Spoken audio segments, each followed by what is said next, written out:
యజమానుడు తనకు కలిగినదంతయు నా చేతికి అప్పగించాడు. నిన్ను తప్ప సమస్తాన్ని నా చేతికి అప్పగించాడు కదా. నా వశమున తన ఇంటిలో ఏమి ఉన్నదో అతడు ఎరుగడు.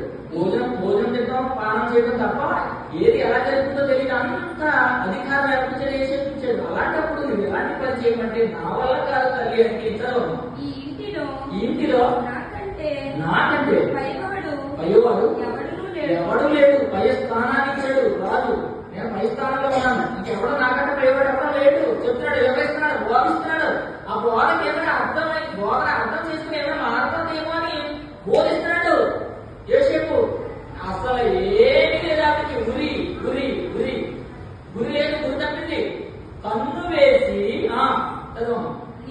నీవు అతని భార్య వైనందున నీవు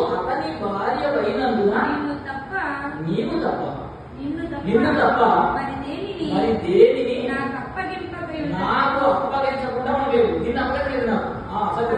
కాబట్టి నేను ఇట్లు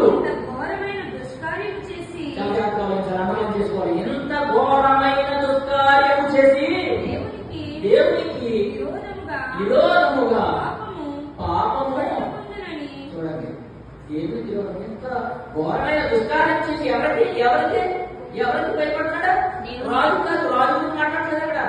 దేవునికి అంటే ఏముంది? యోసేపు మైండ్ ఏమి చేయకపోతే కేంద్ర స్థానం ఏం కూర్చున్నాక వాక్యము.